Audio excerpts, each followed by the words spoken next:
Hello students, आज आपण 10th standard जॉमेट्रीचा 5th लेसन कोऑर्डिनेट जॉमेट्रीमधील प्रॅक्टिस सेट 5.2 मधील क्वेश्चन नंबर 7 पाहणार आहोत. पहा आपल्याला क्वेश्चन 7 काय दिला आहे. Find the centroids of the triangles whose vertices are given below. आपल्याला 3 एक्झाम्पल्स दिलेले आहेत आणि त्याच्यामध्ये ट्रायंगलचे व्हर्टायसेस दिलेले आहेत आणि आपल्याला सेंट्रॉइड फाइंड करायचा आहे.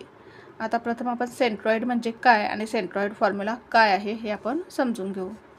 आता ABC हा काय ट्रायंगल आहे. आता सेंट्रॉइड म्हणजे काय तर intersecting point of 3 medians of a triangle is called a centroid. Centroid म्हणजेच काय, ट्रायंगलच्या ज्या 3 मेडियन्स असणार आहेत त्या 3 मेडियन्सचा जो इंटरसेक्टिंग पॉईंट असणार आहे त्यालाच काय म्हणायचं, सेंट्रॉइड.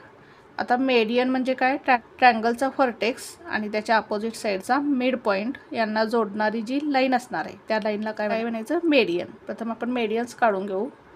आता हा व्हर्टेक्स ए याची अपोजिट साईड कोणती आहे, BC. आता BCचा जो मिड पॉईंट असणार आहे हा मिड पॉईंट आणि व्हर्टेक्स ए यांना जोडणारी जी लाईन असणार आहे ही काय होईल, मेडियन होईल. त्याचबरोबर आता बी या व्हर्टेक्सची अपोजिट साईड कोणती येईल, AC. ACचा जो मिड पॉईंट असणार आहे त्या मिड पॉईंट आणि हा व्हर्टेक्स बी यांना जोडणारी लाईन म्हणजे हा काय झाला, सेकंड मेडियन. त्यानंतर व्हर्टेक्स सी, या व्हर्टेक्स सीची अपोजिट साईड कोणती आहे, AB.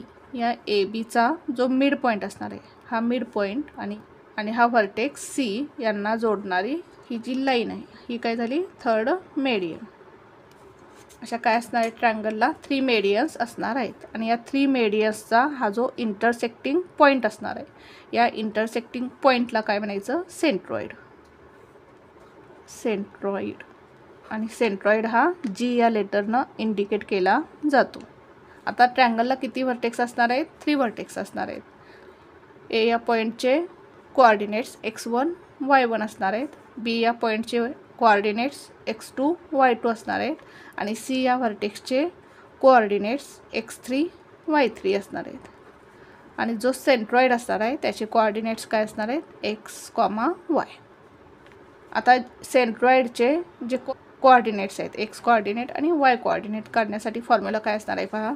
x कोऑर्डिनेटसाठी फॉर्म्युला काय असेल, x is equals to x1 plus x2 plus x3 upon 3. आणि y कोऑर्डिनेट्स फाइंड करण्यासाठी फॉर्म्युला काय येईल पहा, y is equals to y1 plus y2 plus y3. y1 plus y2 plus y3 upon 3. x कोऑर्डिनेटसाठी आपल्याला हा फॉर्म्युला यूज करायचा आहे, x1 plus x2 plus x3 upon 3. आणि y कोऑर्डिनेट फाइंड करण्यासाठी y1 plus y2 plus y3 upon 3 हा formula use करायचा आहे. पहा सॉल्व करू आपण एक्झाम्पल. आता आपल्याला ट्रायंगलचे 3 व्हर्टायसेस दिलेले आहेत. आता पॉईंट्सची नावं आपल्याला दिलेली नाहीत तर आपण पॉईंट्सची नावं कन्सिडर करू. फर्स्ट पॉईंट A कन्सिडर करू, सेकंड पॉईंट B कन्सिडर करू आणि थर्ड पॉईंट C कन्सिडर करू. Let A is equals to -7 upon 6 is equals to x1, y1. B is equals to 2, -2. B चे कोऑर्डिनेट्स काय आहेत, 2, -2. x2, y2. C या पॉईंटचे coordinates काय आहेत, 8, 5. x3, y3. Be the given points, हे points आपल्याला दिलेले आहेत. आता आपल्याला सेंट्रॉइड G चे कोऑर्डिनेट्स काय असणार आहेत, x, y. हे आपल्याला फाइंड करायचे आहेत.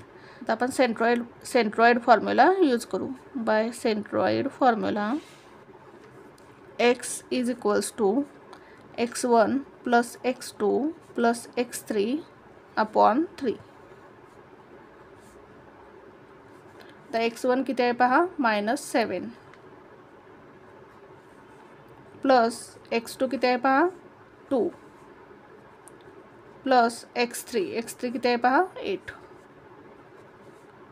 Upon 3 is equals to -7 plus 2 किती येईल, -5 येईल. Plus 8 upon 3 is equals to -5 plus 8 किती येईल? 8 - 5 3 येईल. ग्रेटर नंबरचं साईन प्लस आहे, प्लस येईल. 3 अपॉन 3 म्हणजेच किती येईल पहा? 3/3. 3 × 1 = 3, 3 × 1 = 3. म्हणजे एक्स कोऑर्डिनेट काय मिळाला आपल्याला? 1 मिळाला. एक्स कोऑर्डिनेट काय मिळाला? 1. आता आपण वाय कोऑर्डिनेट काढून घेऊ. y is equals to, formula काय आहे? y1 + y2 + y3 upon 3 is equals to y1 किती आहे पहा? 6 प्लस y2 किती आहे? -2 प्लस y3 किती आहे? 5 अपॉन 3 इज इक्वल्स टू, आता इथे प्लस मायनस काय होईल? मायनस होईल. 6 - 2 + 5 अपॉन 3. 6 - 2 किती येईल? 4. 4 + 5 किती येईल? 9. 9 अपॉन 3. भाग घालू आपण. 3 × 1 = 3, 3 × 3 = 9. म्हणजेच वाय कोऑर्डिनेट काय मिळाला आपल्याला? 3 मिळाला. म्हणजे सेंट्रॉइडचा जे या सेंट्रॉइडचे एक्स कोऑर्डिनेट आणि वाय कोऑर्डिनेट्स काय मिळाले? 1 and 3. आन्सर लिहू आपण. The coordinates of the centroid are, x coordinate 1 आहे, वाय कोऑर्डिनेट 3 आहे. 1, 3. अशा प्रकारे आपल्याला हे एक्झाम्पल सॉल्व करायचं होतं. पहा पुन्हा एकदा आपण एक्झाम्पल कसं सॉल्व केलं.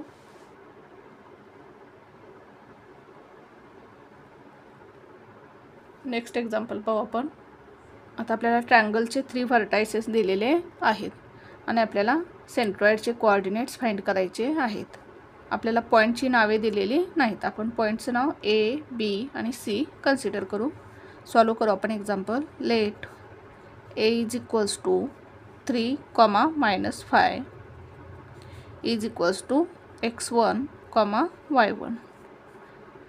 B या पॉईंटचे कोऑर्डिनेट्स काय आहेत पहा? B is equals to 4, 3 is equals to x2, y2.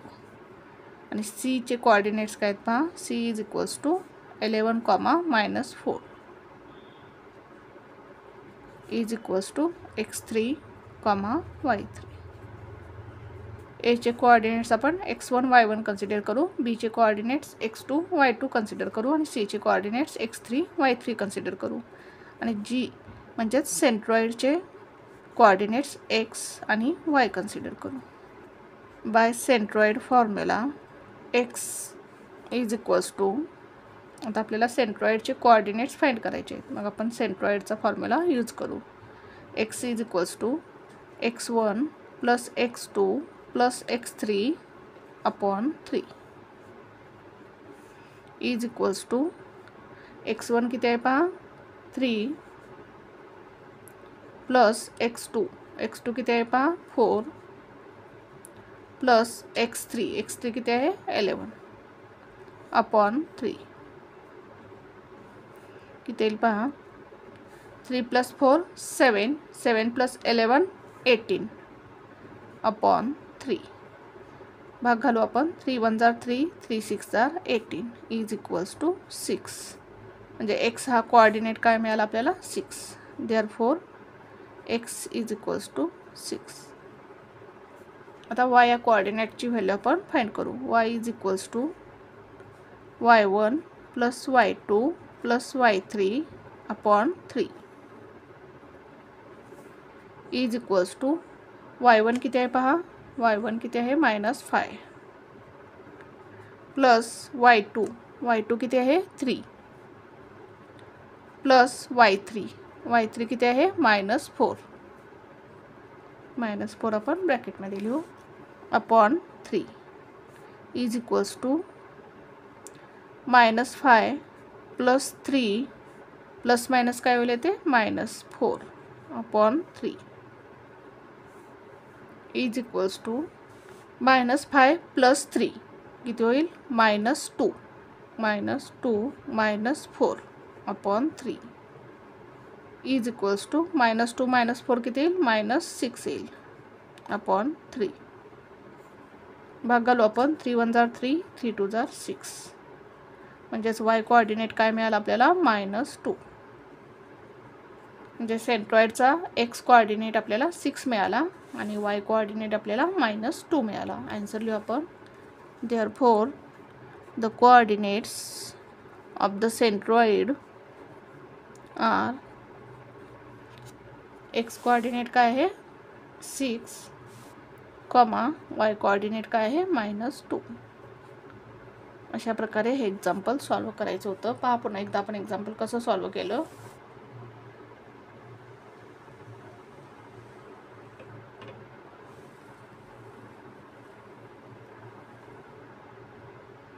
Next example पाहू आपण. थर्ड एक्झाम्पल पहा. आपल्याला ट्रायंगलचे 3 व्हर्टायसेस दिलेले आहेत आणि आपल्याला सेंट्रॉइडचे कोऑर्डिनेट्स फाइंड करायचे आहेत. आता हे पॉईंट्स आपण A, B आणि C कन्सिडर करू. Let A is equals to 4,7, B is equals to 8,4 and C is equals to 7,11. आता A चे कोऑर्डिनेट्स आपण x1, y1 कन्सिडर करू. B चे कोऑर्डिनेट्स आपण x2, y2 कन्सिडर करू आणि C चे कोऑर्डिनेट्स आपण x3, y3 कन्सिडर करू. आणि आपल्याला सेंट्रॉइडचे कोऑर्डिनेट्स फाइंड करायचे आहेत.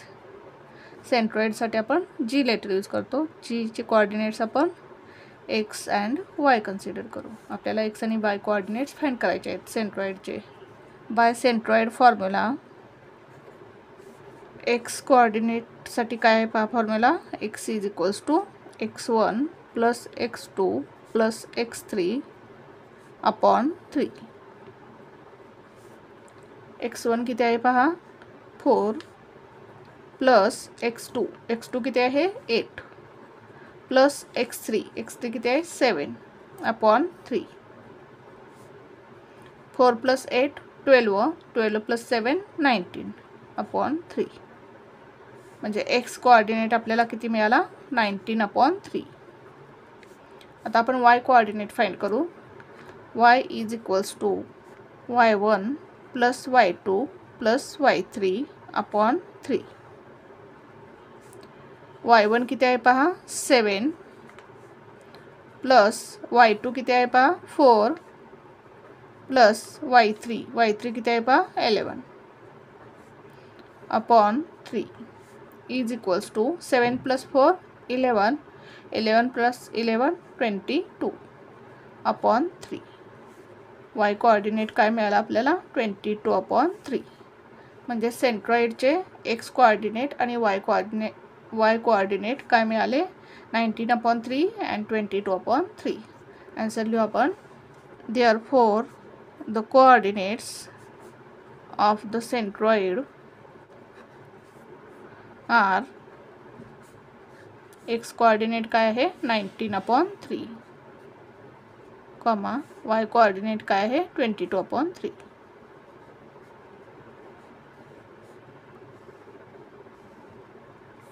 अशा प्रकारे आपल्याला हे एक्झाम्पल सॉल्व करायचं होतं. पहा पुन्हा एकदा आपण एक्झाम्पल कसं सॉल्व केलं. Thank you for watching this video. जर तुम्हाला व्हिडिओ आवडला असेल तर व्हिडिओला लाईक करा, कमेंट करा, शेअर करा आणि चॅनलला सबस्क्राईब करा.